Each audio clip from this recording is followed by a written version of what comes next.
I am Damien, 32 years old, and last Christmas my entire family laughed when I shared my business dreams. My father called it a fantasy, my brother suggested therapy, and my Uncle Frank bellowed, "You'll never make real money doing that." Yesterday I deposited a check for $2.7 million. Now my phone is blowing up with family members who suddenly always believed in me and think they deserve a piece of my success. Before I share how I responded to my family's sudden interest in my success, let me know where you're watching from. Hit that like and subscribe button if you've ever had someone doubt your dreams but kept pushing forward anyway. Growing up in a middle-class neighborhood in suburban Boston shaped my early perspectives on life and success. Our house was modest but comfortable, nestled between similar homes, on a quiet street lined with maple trees that turned brilliant shades of orange and red every fall.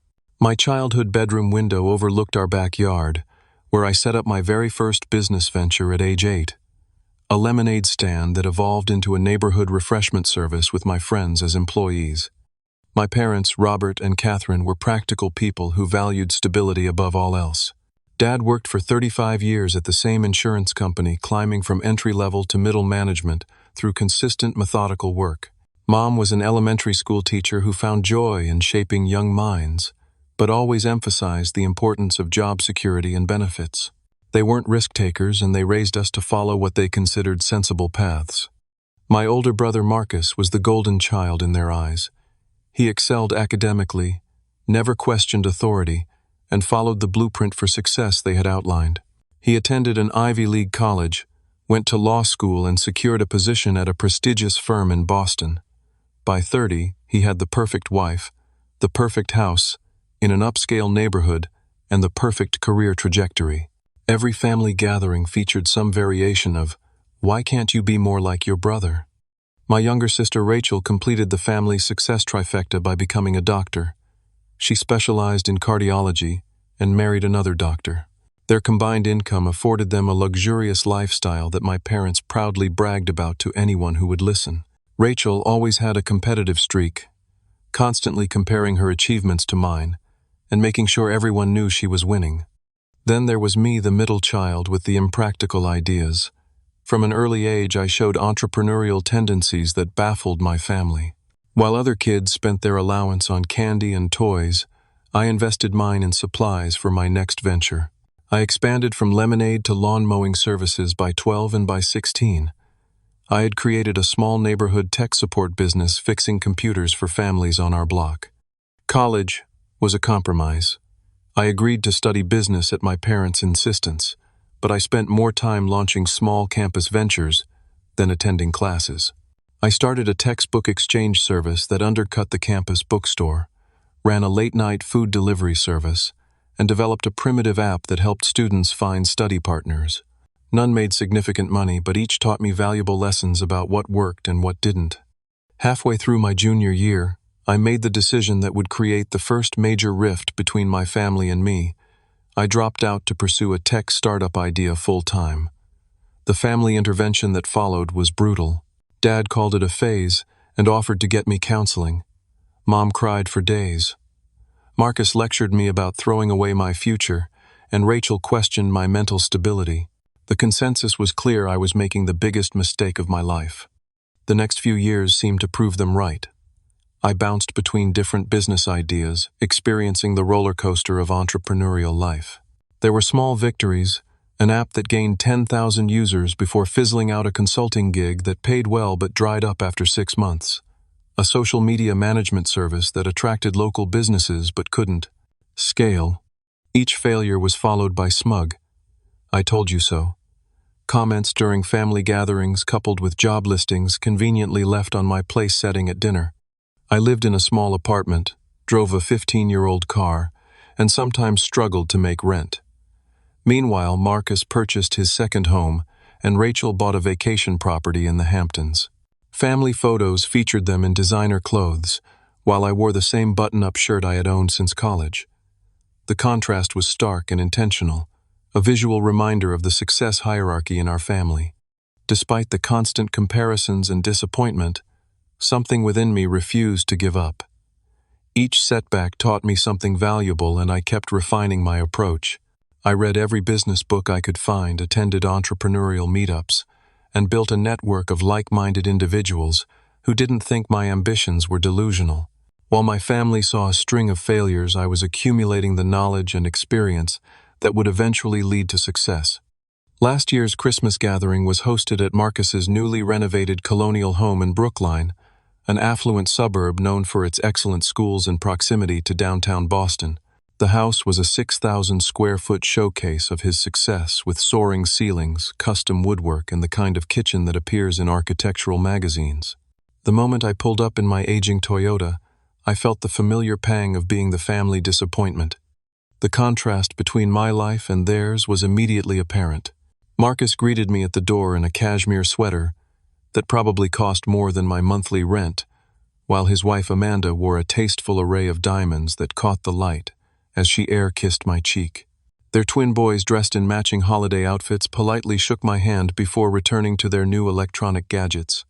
"Damien, you made it," Marcus said, with the slightly condescending tone he always used with me, as if my ability to arrive on time was surprising.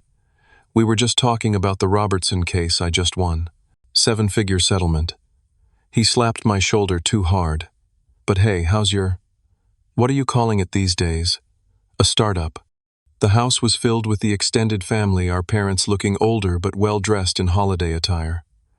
Rachel and her husband Jonathan, who had flown in from their conference in Switzerland the day before, Uncle Frank and Aunt Patricia, who owned a successful chain of hardware stores, various cousins with their spouses and children, and a few family friends who had known us since childhood. The first hour was bearable, filled with general catching up and obligatory small talk. I nursed a glass of expensive whiskey that Marcus made sure everyone knew was rare and costly, while deflecting the usual questions about my dating life and career with practiced responses. Rachel showed everyone photos from their recent trip to Bali, while my mother proudly passed around pictures of Marcus's sons at their private school's fencing tournament. Dinner was served in the formal dining room, where a table that could seat 20 was arranged with fine china crystal glasses and sterling silver cutlery. The catered meal featured prime rib truffle mashed potatoes and various sides that looked like they belonged in a gourmet magazine. I took my assigned seat between Cousin Philip, who worked in finance, and never failed to mention his bonuses, and Aunt Patricia, who specialized in backhanded compliments. The conversation flowed around the table, touching on Rachel's latest medical research publication, Marcus's upcoming promotion to partner, and my parents' plans for their anniversary cruise. I stayed quiet, picking at my food and wondering how soon I could politely leave. Then Uncle Frank, 3 glasses of wine into the evening, turned his attention to me. "So Damien's still playing entrepreneur?" he asked loudly, causing several conversations to pause. "What's the latest million-dollar idea that's going to change the world?" His tone made it clear he expected another failure story to entertain the table. All eyes turned to me, and in that moment I made the mistake of being genuinely excited about my work. I had been developing a software-as-a-service platform that helped small businesses automate their customer relationship management with advanced predictive analytics, making enterprise-level tools accessible to mom-and-pop shops. "Actually, I've been working on a SaaS platform that's showing real promise," I began, straightening in my chair. "We've developed an algorithm that helps small businesses predict customer behavior patterns and automate their marketing responses. We just launched the beta version last month and already have 30 test users giving positive feedback." I should have known better. The moment I mentioned algorithm and SaaS, I saw the familiar glazed looks and suppressed smirks. My father cleared his throat and exchanged a glance with my mother. "That's nice, son," Dad said dismissively. "But when are you going to stop playing with computers and get a real career? You're 32 now. It's time to think about stability, retirement plans, health insurance."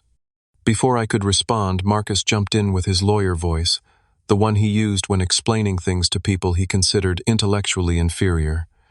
"You know the firm is always looking for people in the marketing department. Nothing fancy, but it has benefits and a clear promotion track." I could put in a word. Rachel touched my arm in what she probably thought was a sympathetic gesture. "We're just concerned, Damien. Jonathan has a colleague who specializes in career counseling. He offers a friends and family discount." I felt my cheeks burning but maintained my composure. Thanks, but I really believe in this project. Our early metrics are promising, and I've been talking with a couple of potential investors who see the value in what we're building." That's when Uncle Frank let out a loud bark of laughter that silenced the table. He raised his wine glass in a mock toast and announced to the entire gathering, "You'll never make real money doing that. When are you going to wake up and join the real world like the rest of us?" The laughter that followed was immediate and crushing. Marcus chuckled while shaking his head. Rachel tried to hide her smile behind her napkin, and even my parents couldn't suppress their amusement. Cousin Philip slapped the table and said something about tech bros and their dreams, while Aunt Patricia remarked that not everyone is cut out for success. In that moment, I felt completely alone at a table surrounded by family. The food turned to ash in my mouth, and the elegant dining room seemed to close in around me. I maintained a tight smile, waiting for the moment to pass, but the damage was done. The conversation eventually shifted to safer topics, but occasional glances and smirks in my direction continued throughout dessert. I made it through another hour before claiming an early morning meeting as an excuse to leave. No one seemed particularly disappointed by my departure. Marcus walked me to the door with another heavy hand on my shoulder, and a "hang in there, bro" that sounded more like pity than encouragement. Sitting alone in my car in the dark, I felt something break inside me. Not my spirit or my determination, but rather the last thread of seeking my family's approval. Hot tears threatened, but I blinked them back and gripped the steering wheel until my knuckles turned white. In that moment, I made a promise to myself next Christmas would be different, not because I would have given up, but because I would have succeeded on my own terms.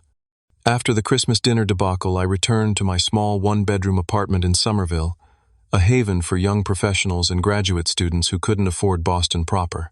The place wasn't much 800 square feet, with faded carpeting, outdated appliances, and furniture, mostly acquired from secondhand stores. But that night it became my war room, the headquarters for the most determined year of my life.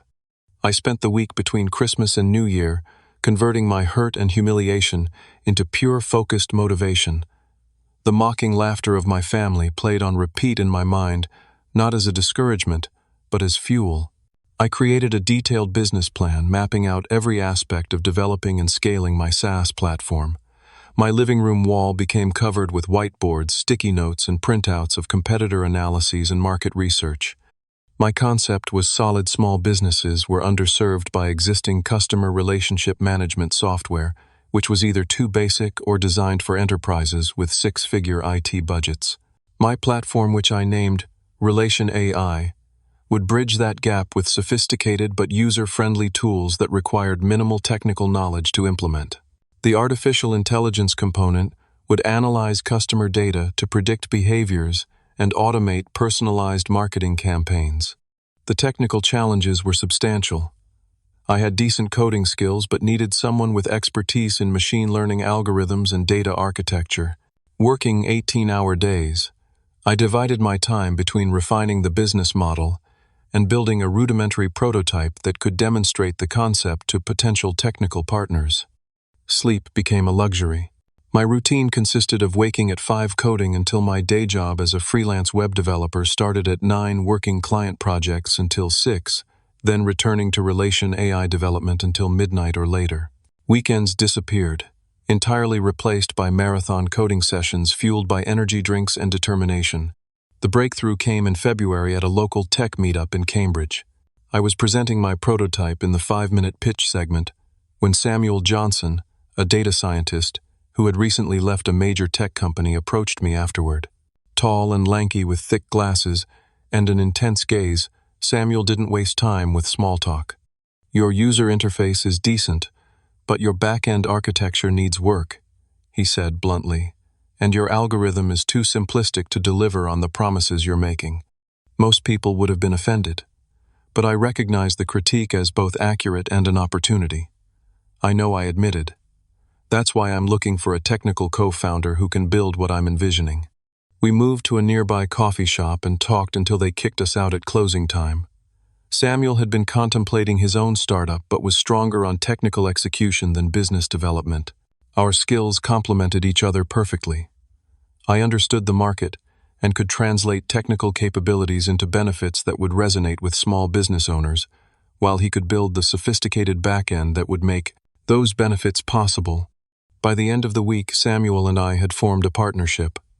We each put in $20,000 of our savings, enough to cover basic expenses for a few months, while we developed a proper minimum viable product. We converted my apartment into our office, with my dining table serving as our shared desk and the second bedroom becoming a server room that raised my electric bill to painful levels. The next 3 months were a blur of coding, testing, pivoting, and more coding. Samuel restructured the entire back end while I refined the user experience and developed our go-to-market strategy. We survived on ramen noodles, discount groceries, and the occasional pizza when we hit important milestones. Neither of us took a day off working from dawn until we couldn't keep our eyes open any longer. Our first real test came in May, when we released the beta version to a carefully selected group of 20 small businesses in the Boston area. We had reached out to local coffee shops, boutique retailers, service providers, and restaurants, offering 6 months of free access in exchange for weekly feedback and usage data. 15 agreed to participate. The initial feedback was sobering. Users found the interface confusing, the setup process too complicated, and some of the predictive features missed the mark entirely. For a week, Samuel and I barely spoke, both wrestling with the possibility that the entire concept might be flawed. Then, instead of giving up, we systematically addressed each issue, spending hours interviewing our users and observing how they interacted with the platform. By July, we had pivoted twice, simplifying the core offering and focusing on the features that provided immediate value. The revised version resonated with our test group, and word began to spread. 3 of our beta users became our most effective salespeople, recommending Relation AI to other business owners in their networks. By the end of summer, we had expanded to 50 paid users at $99 per month, hardly enough to make us profitable, but sufficient to prove that people would pay for our solution. Cold calling became part of my daily routine. I targeted small business associations, chambers of commerce, and industry-specific groups, offering free webinars to demonstrate how Relation AI could increase customer retention and boost repeat sales. Most calls ended in rejection, but each positive response expanded our network and improved our pitch for the next call. Our first major break came from a local boutique clothing store that saw a 30% increase in repeat customer visits after implementing our personalized email campaign tools. The owner was so impressed that she featured us in her interview with a popular retail industry blog. That single mention brought us 20 new signups within a week. The real game changer occurred in September, at a tech networking event, hosted by a venture capital firm in downtown Boston. I had scraped together enough money for a proper suit and business cards, determined to make connections that could help us scale. The venue was an upscale rooftop bar with panoramic views of the city skyline, filled with successful entrepreneurs and investors who seemed to radiate confidence and success. Feeling out of place but resolved to make the most of the opportunity, I approached various groups, introducing myself and briefly explaining Relation AI. Most conversations ended quickly, with polite nods and empty promises to connect later. 3 hours in, with nothing to show for my efforts, I was about to leave when I literally bumped into Jessica Torres, spilling her drink in the process. Jessica, I would later learn, was a partner at Horizon Ventures, a firm specializing in early-stage tech investments. In my profuse apologies and offer to replace her drink, I mentioned what had brought me to the event. Something in my 30-second explanation caught her interest. Small business AI that actually works. I've heard that promise before, she said skeptically. What makes yours different? Instead of launching into a rehearsed pitch, I pulled out my phone and showed her our dashboard with real-time data from our clients. I explained how a local flower shop had increased their customer retention by 45% in just 2 months, using our predictive reminder system for anniversaries and special occasions. Jessica listened intently, asking pointed questions about our technology, business model, and growth strategy. By the end of our conversation, she handed me her card with a handwritten note for her assistant to schedule a formal pitch meeting the following week. The pitch meeting was the most nerve-wracking experience of my professional life. Samuel and I spent days preparing, anticipating every possible question and objection. We arrived at Horizon Ventures' sleek office, with comprehensive market analyses, detailed technical documentation, and case studies from our most successful users. Jessica and her team grilled us for 3 hours, challenging every assumption and projection. There were moments when I was certain we had lost them, particularly when discussing our valuation expectations. We left exhausted and uncertain, told only that they would be in touch. 2 weeks of agonizing silence followed. Samuel and I continued working on product improvements, trying not to check our emails every 5 minutes. Then on a rainy Tuesday afternoon, Jessica called with an offer $250,000 in seed funding in exchange for a 15% equity stake along with mentorship and industry connections. After consulting with a lawyer friend who reviewed the terms we accepted, the validation of professional investors believing in our vision was almost as valuable as the money itself. For the first time, I allowed myself to believe that my family's mockery might actually be proven wrong. With the seed funding secured, we immediately upgraded from my apartment to a legitimate office space, albeit a modest one. We found an affordable loft in a renovated textile factory in Somerville, with exposed brick walls, high ceilings, and enough space for up to 10 employees. Moving our servers and equipment took just 1 day, but the psychological impact of having a real business address was immeasurable. Our first hire was Emily Chen, a front-end developer with experience at several successful startups. Short, energetic, and brutally honest Emily immediately identified multiple ways to improve our user interface and streamline the onboarding process. Her contributions helped reduce our initial setup time from 40 minutes to under 15, removing a major barrier to adoption. Next came Tyler Washington, a recent marketing graduate with a knack for digital advertising and content creation. Tyler revamped our website, created tutorial videos, and developed targeted ad campaigns that increased our conversion rates by 60% within his first month. His infectious enthusiasm and creative approach brought fresh energy to our growing team. Rounding out our initial hires was Diana Rodriguez, a customer success specialist who had previously worked for a major CRM company. Diana established our support protocols, created comprehensive training materials, and personally onboarded our most valuable clients. Her patience and technical knowledge earned us glowing reviews and valuable referrals. With a real team in place, we established a company culture based on transparency, innovation, and work-life balance. Despite the startup pressure, I insisted on reasonable hours and made sure everyone took weekends off, having learned from my own burnout experiences. We instituted weekly team lunches, where everyone shared their challenges and wins, fostering a collaborative environment where ideas flowed freely. Product development accelerated with our expanded resources. Samuel led the technical team in implementing advanced features that had previously been just ideas on our roadmap: predictive inventory management, customer sentiment analysis, and integration with popular e-commerce platforms. Each new feature opened doors to additional market segments and strengthened our value proposition. Our customer acquisition strategy evolved beyond cold calling and word of mouth. Tyler implemented a content marketing approach, publishing case studies, industry-specific guides, and data-driven articles that positioned Relation AI as a thought leader in small business technology. We launched a referral program that incentivized existing customers to recommend our platform, resulting in a 25% increase in new signups. The growth wasn't without challenges. A competing product launched with similar features and aggressive pricing, temporarily slowing our momentum.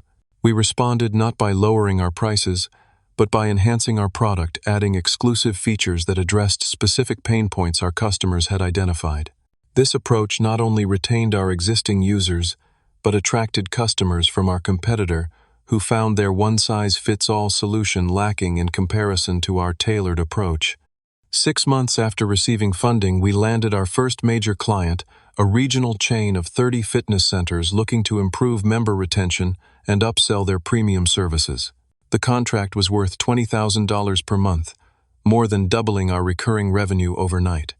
The implementation was challenging, requiring custom features and integration with their existing systems, but the successful deployment became a powerful case study for attracting similar multi-location businesses.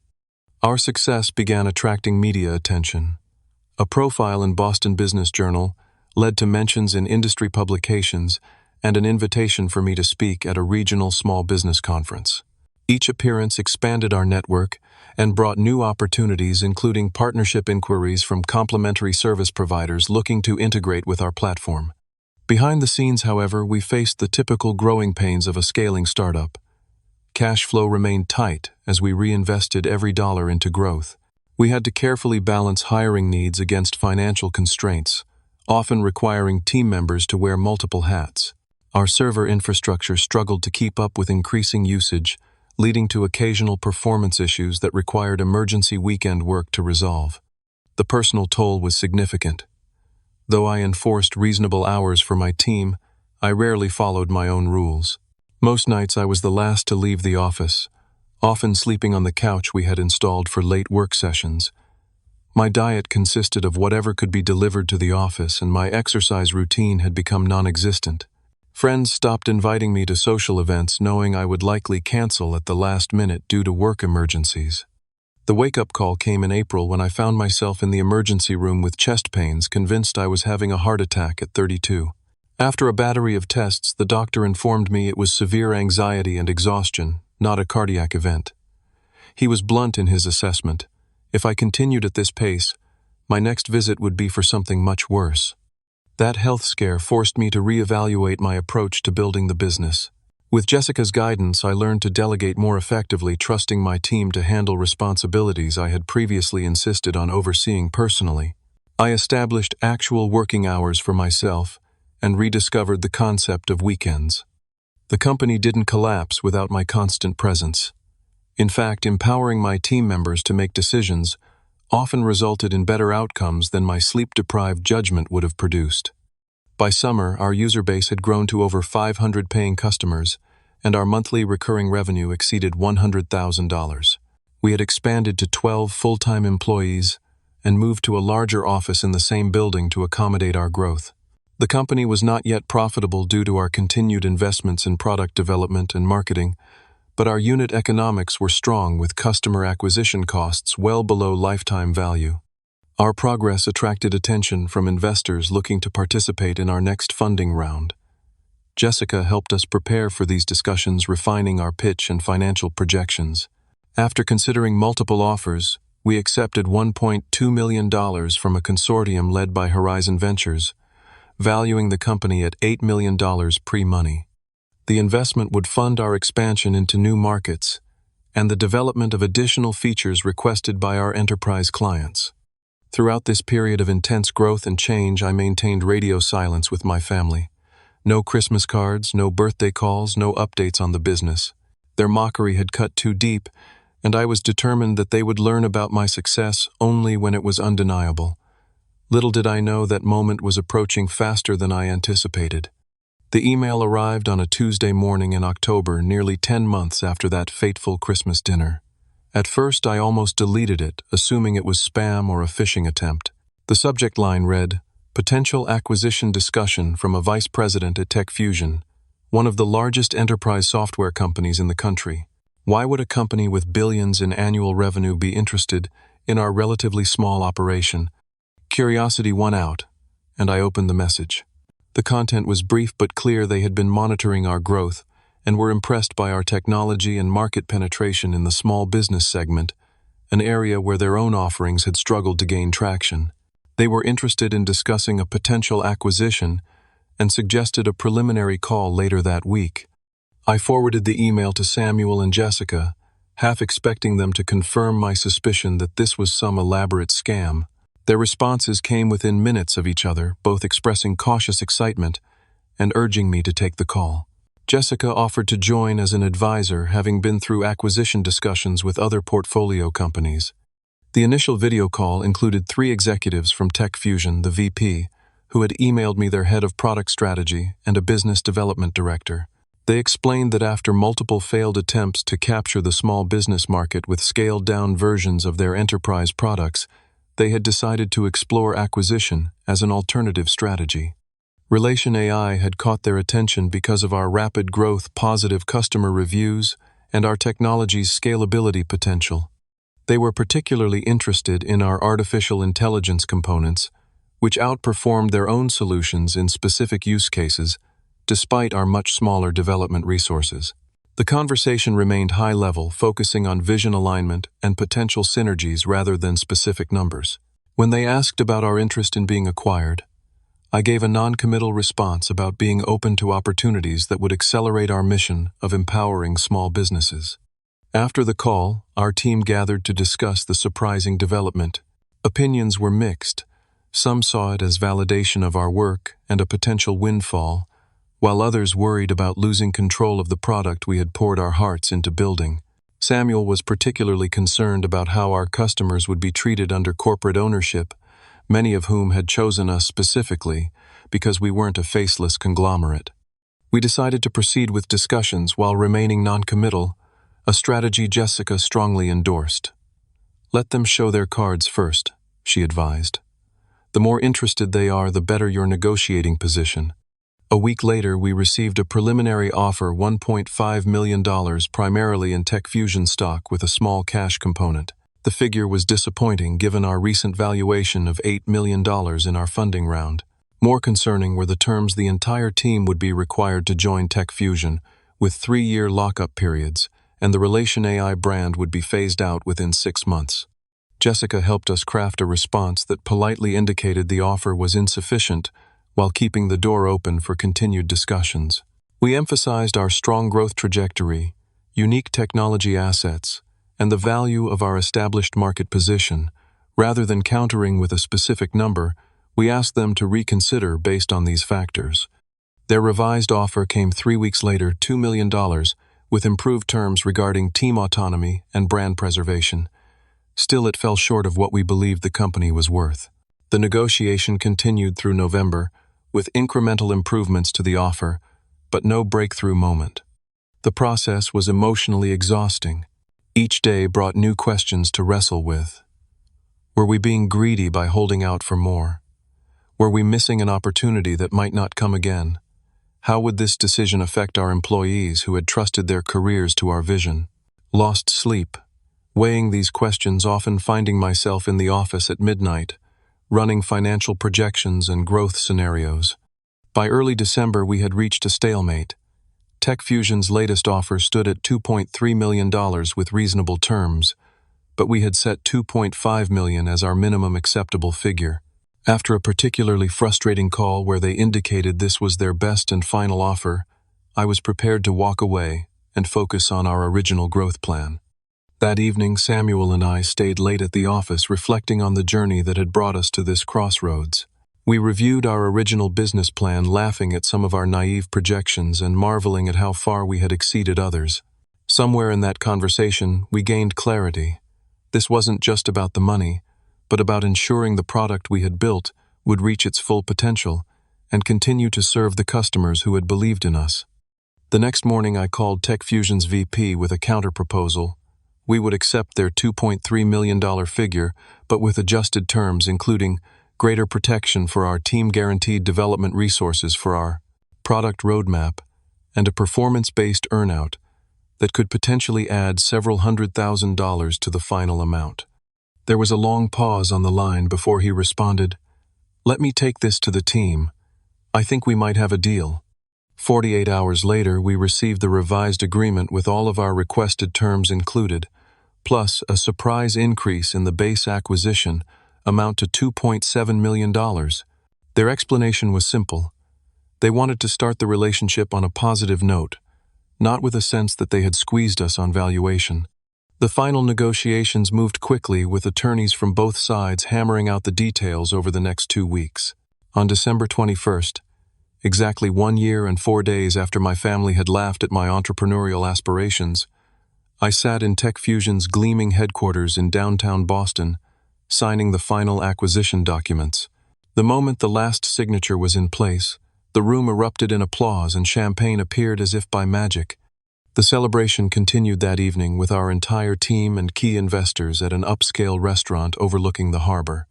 Toasts were made to the journey, the future, and the partnership between our companies. TechFusion's CEO made a surprise appearance, expressing his excitement about bringing our technology and talent into their organization. Amid the festivities, I stepped outside for a moment alone on the restaurant's terrace. The December air was frigid, but I barely noticed as I looked out at the city lights reflecting on the dark water. The check would be wired to our accounts the next day. After investor distributions and setting aside funds for taxes, my personal share would be just over $1 million, with additional earn-out potential based on performance targets. The money was significant, life-changing even, but in that quiet moment, what I felt most wasn't excitement about the wealth, but vindication. The business that my family had mocked as a fantasy had been valuable enough for a major corporation to pay millions to acquire. The path I had chosen despite their derision had been right for me all along. As I rejoined the celebration, I made a decision I would not immediately tell my family about the acquisition. Christmas was just 4 days away, and for the first time since I could remember, I had declined the invitation to attend the family gathering, citing work commitments. Let them have their holiday without knowledge of my success. The news would reach them soon enough. The acquisition was announced in the Boston Business Journal on December 27th, in an article that detailed Tech Fusion's purchase of Relation AI for $2.7 million. The piece included a brief profile of me, as the founder, mentioning my background and vision for bringing enterprise-level technology to small businesses. It wasn't front-page news, but within the local business community, it generated significant interest. I was in the midst of post-acquisition meetings when my phone began vibrating incessantly with notifications. At first, I assumed it was congratulatory messages from colleagues or industry contacts who had seen the announcement. When I finally had a moment to check during a coffee break, I found my inbox and message apps flooded with communications from family members who had been silent for months. The first was a text from my sister Rachel. "Is this your company in the Business Journal? $2.7 million. Call me ASAP." This was followed by 3 missed calls and another message demanding to know why I hadn't shared the news with the family. My father had left a voicemail, his voice uncharacteristically warm and enthusiastic. "Damien, your mother and I just heard about your business sale. We're so proud of you, son. Always knew you had it in you. Give us a call when you can." The revisionist history was jarring given his consistent lack of faith in my entrepreneurial pursuits.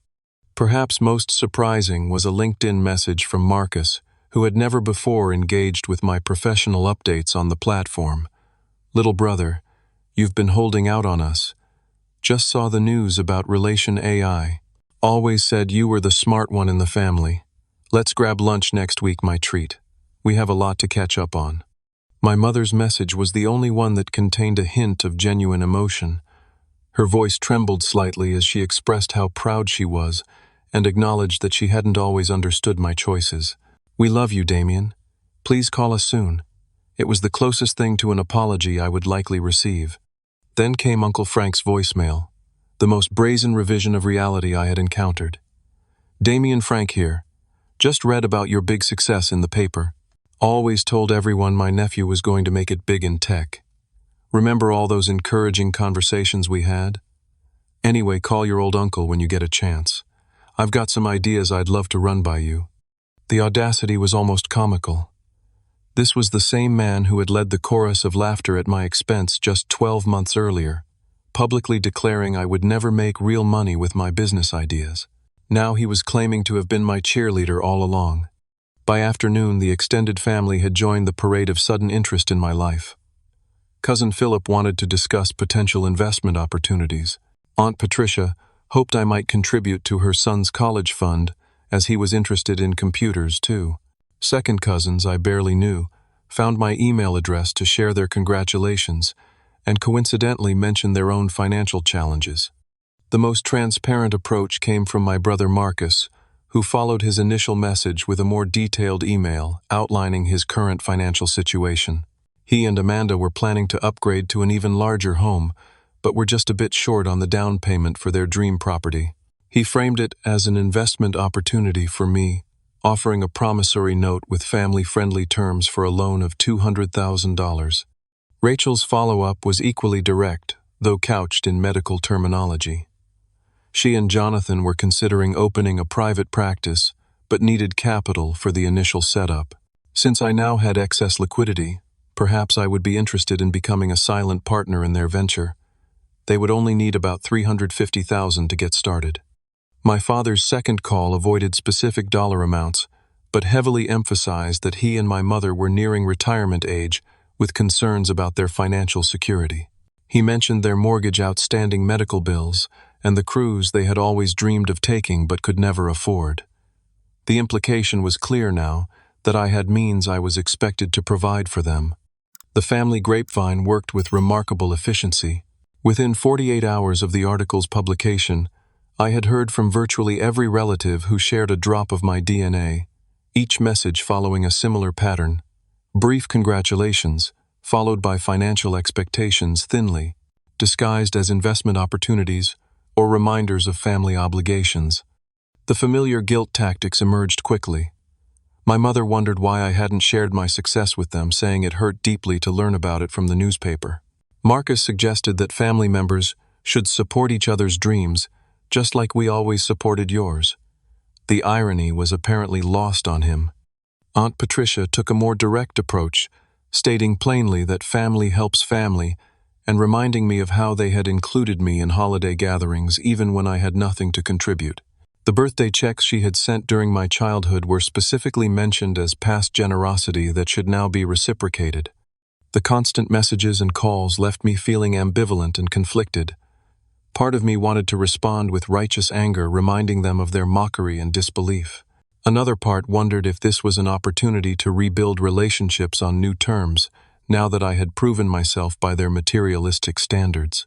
Unable to sleep as I wrestled with these thoughts, I called the one person who had consistently supported me through the entrepreneurial roller coaster, to my best friend Alex, who had moved to Chicago years earlier but remained a constant presence in my life through regular video calls and messages. "They're showing you exactly who they are," Alex said after listening to my summary of the family response. "The question is whether you want those people in your life, and if so, on what terms." We talked until 3 a.m. discussing boundaries, forgiveness, and the complex emotions that family relationships evoke. Alex reminded me that money often reveals character rather than changing it, and that the way my family was approaching me now was consistent with how they had always viewed relationships as transactional rather than supportive. "You don't owe them anything," Alex said before we ended the call. "But whatever you decide to do, make sure it's because it aligns with your values, not because of guilt or obligation." In the days that followed, I intentionally didn't respond to any of the messages, giving myself space to process my feelings and decide on a course of action. I consulted with a financial advisor about setting boundaries and protecting my assets, and I spoke with a therapist about navigating the emotional complexity of the situation. As the new year began, I reached clarity about what I wanted to do. I would not avoid my family or cut them off entirely, but neither would I allow myself to become their financial solution. The relationships would need to be rebuilt on mutual respect, not monetary expectations. And I knew exactly how I would communicate this to them. After careful consideration, I decided to address the situation head-on rather than avoiding the uncomfortable conversations. I sent a group email to my immediate family inviting them to a meeting at my new office the following Saturday. The message was brief and professional, simply stating that I wanted to discuss recent developments in person. I extended separate invitations to Uncle Frank and Aunt Patricia, feeling they deserved special attention given their prominent role in last year's Christmas dinner incident. The responses were immediate and enthusiastic, with everyone rearranging their schedules to attend. I asked Emily, our front-end developer, who had become a trusted friend, to be present as moral support and to help give a tour of our operations before the main discussion. When Saturday arrived, I was surprised by the nervous anticipation I felt.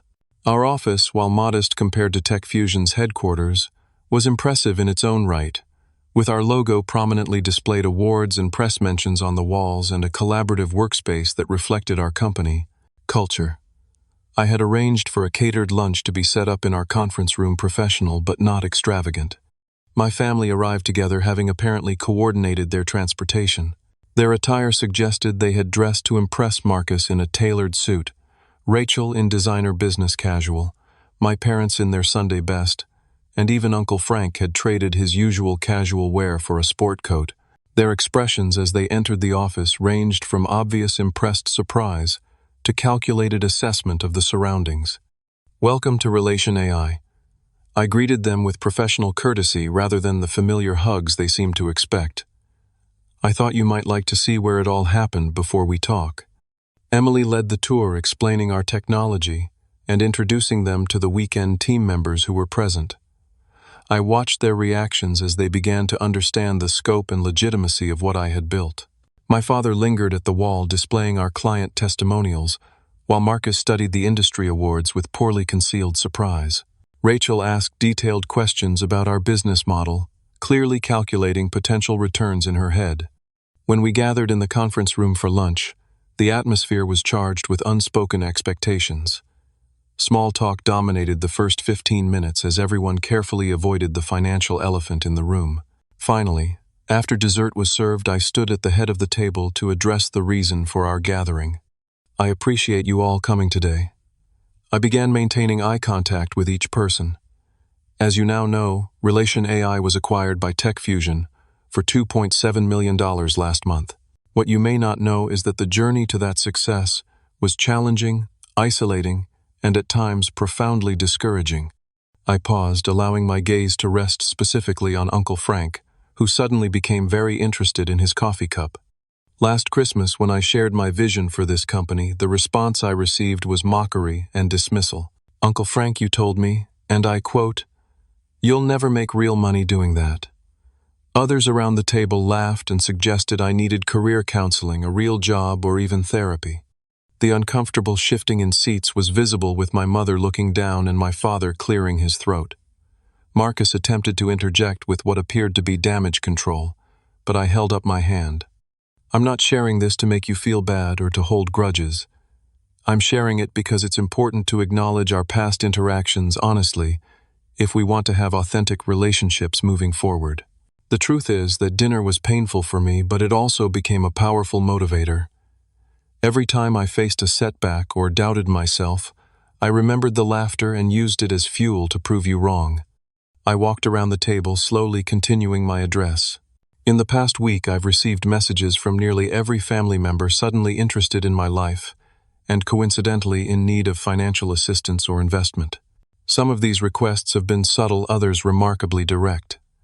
All of them came from people who showed little interest in my work until it produced a significant financial outcome. Rachel started to protest, but I pressed on. I understand that family is complicated. I understand that relationships evolve and people can change. What I'm trying to determine is whether the recent outreach is about reconnecting with me as a person or accessing my new financial resources. The silence that followed was heavy with discomfort. Finally, my father spoke up, his voice uncharacteristically humble.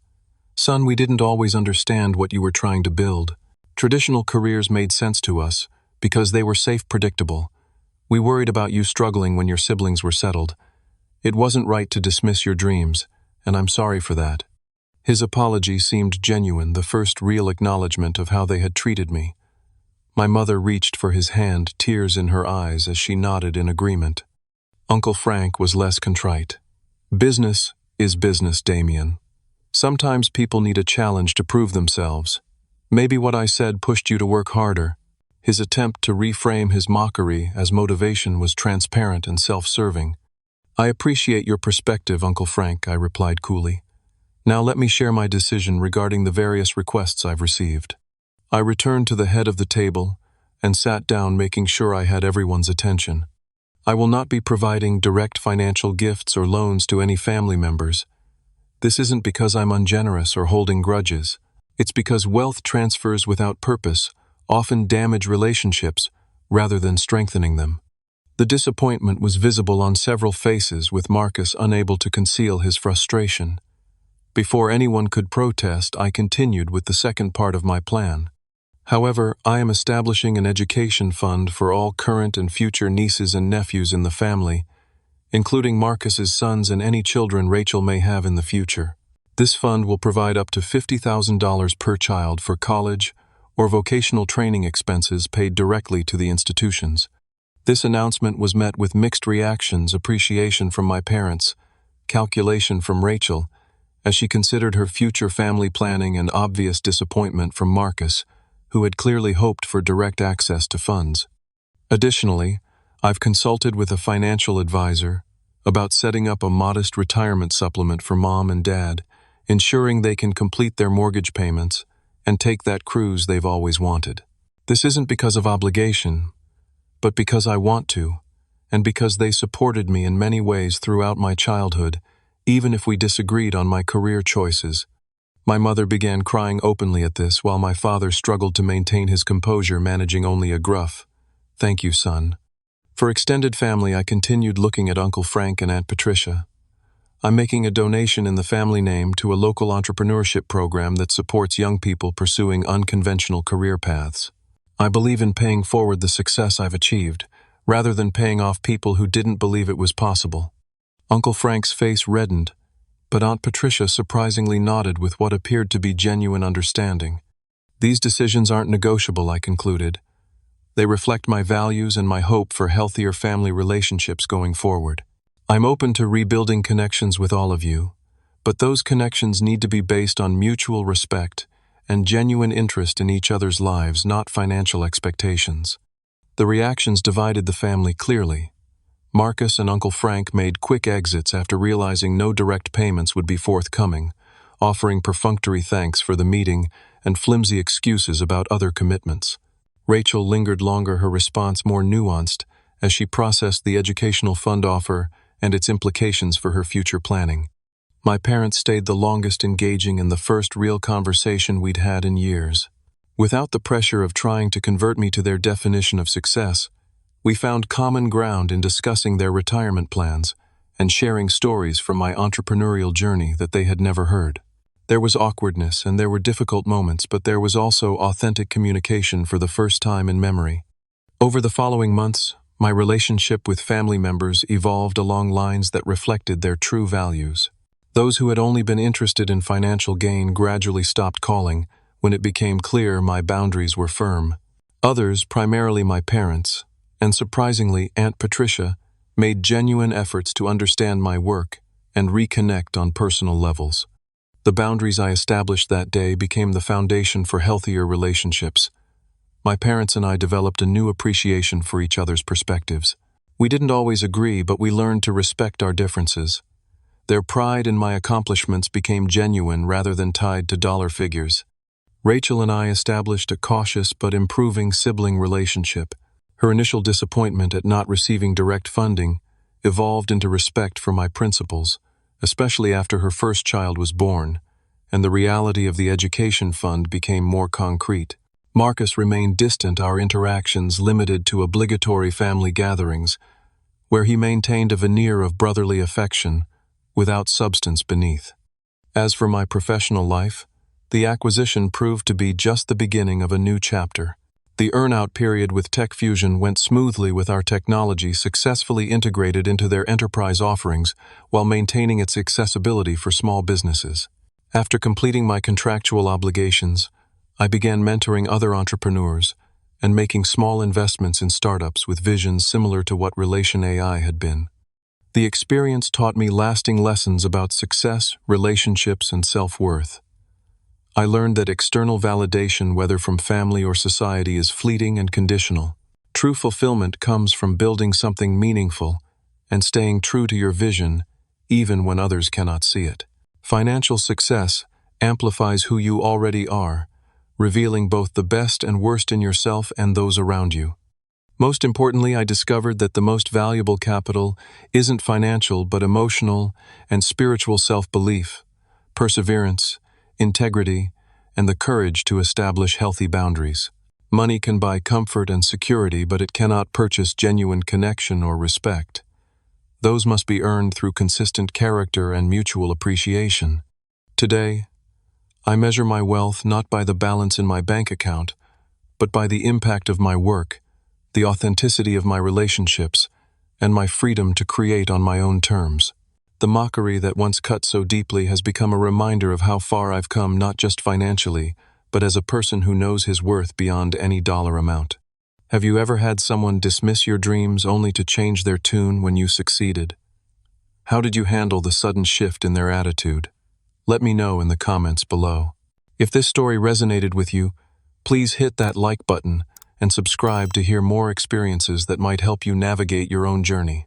Remember, sometimes the best response to mockery isn't anger or revenge, but simply proving them wrong through your success. Thank you for listening, And whatever dream you're pursuing, keep going. Your vindication might be closer than you think.